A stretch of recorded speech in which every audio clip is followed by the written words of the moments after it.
Selamat malam, saya Deski Sitorus dengan NIM akhir 084 dari kelas 2B, dan di sini saya akan menjelaskan salah satu materi mata kuliah oceanografi yang berjudul produktivitas primer laut.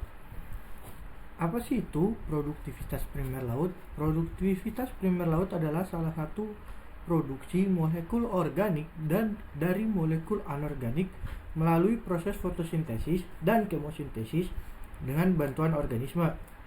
Untuk memperoleh energi, organisme melangsungkan proses produksi primer atau bergantung pada produsen primer yang berada pada dasar rantai makanan. Organisme yang melakukan produksi di laut dominan terdiri atas alga dan bakteri.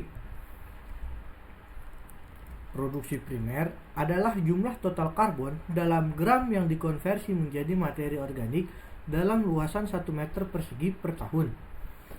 Faktor yang membatasi pertumbuhan dan dapat menurunkan produksi primer termasuk radiasi matahari dan nutrien sebagai faktor utamanya, serta upwelling, turbulensi, grazing, dan turbiditas sebagai faktor sekundernya. Hanya 0,1 sampai 0,2% saja radiasi matahari yang digunakan untuk fotosintesis dan disimpan sebagai energi dalam senyawa organik. Yang pertama, fotosintesis. Nah, fotosintesis ini adalah proses pembentukan molekul organik menggunakan energi yang diperoleh dari matahari. Dalam fotosintesis, energi matahari digunakan untuk memisahkan oksigen dari karbon dioksida. Kemudian, air mengikat atom karbon membentuk karbohidrat. Energi matahari kemudian disimpan dan siap untuk dilepaskan sewaktu karbohidrat dibakar. Ini di sebelah kiri ada contoh reaksi fotosintesis, di mana 6CO2 ditambah 12H2O ditambah foton dengan bantuan sinar matahari akan menjadi K6H12O6 plus 6O2. Lalu kemosintesis. Kemosintesis ini berbeda dengan fotosintesis. Kalau fotosintesis itu menggunakan sinar matahari sebagai pembentuk energi, sedangkan kemosintesis ini memanfaatkan oksidasi molekul anorganik seperti gas hidrogen, hidrogen sulfida, atau metana sebagai sumber energinya. Dalam kemosintesis, energi kimia dipakai untuk memisahkan senyawa anorganik seperti hidrogen sulfida atau metana. Kemudian, karbon dioksida diikat oleh hidrogen atau senyawa lain untuk membentuk karbohidrat. Energi kimia dari reaksi oksidasi senyawa anorganik kemudian disimpan dalam karbohidrat dan siap dilepaskan ketika karbohidrat dipecah. Produktivitas sangat bervariasi pada bagian laut yang berbeda sebagai respon terhadap ketersediaan nutrien dan cahaya matahari. Di daerah tropis dan subtropis, cahaya matahari ini sangat melimpah. Tapi, melimpahnya cahaya matahari ini menyebabkan termoklin yang tajam yang membatasi upwelling nutrien, sehingga produktivitasnya rendah. Produktivitasnya ini hanya tinggi di daerah lokal pesisir ataupun di terumbu karang. Berbeda dengan di daerah tropis, di daerah kutub kaya akan nutrien, tetapi miskin akan cahaya matahari, sehingga produktivitas hanya tinggi pada musim panas ketika cahayanya melimpah.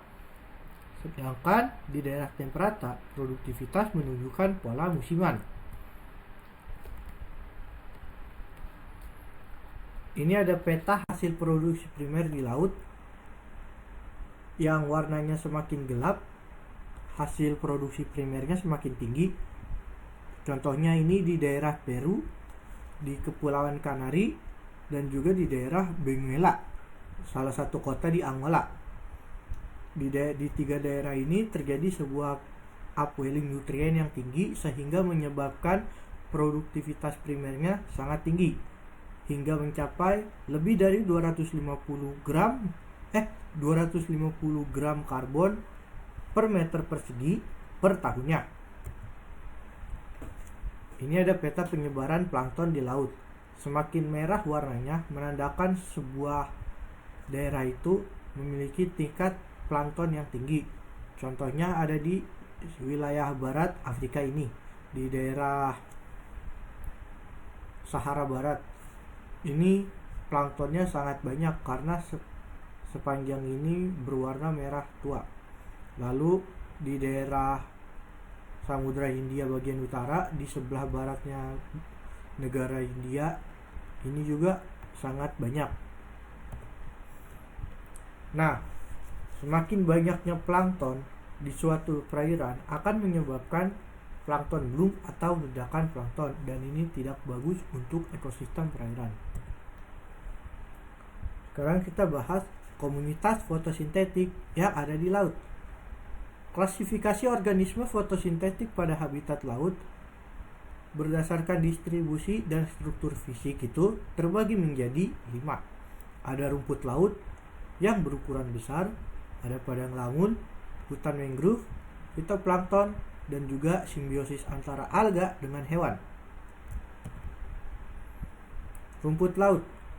Rumput laut ini sering disebut sebagai alga. Rumput laut adalah alga marine multiseluler, misalnya kelp atau Macrokystis, yang merupakan organisme bentik terbesar. Alga terdiri dari berbagai macam warna, seperti alga merah, alga hijau, dan juga alga coklat. Rumput laut ini bukanlah tumbuhan sejati, karena mereka tidak memiliki akar. Mereka ini menempel pada substrat dan terbatas pada zona intertidal dan perairan pesisir yang dangkal dengan substrat yang berbatu. Rumput laut termasuk paling produktif. Misalnya, hutan kelp yang berada di Samudra Hindia menghasilkan 2000 gram karbon per meter persegi per tahunnya. Lalu ada padang lamun.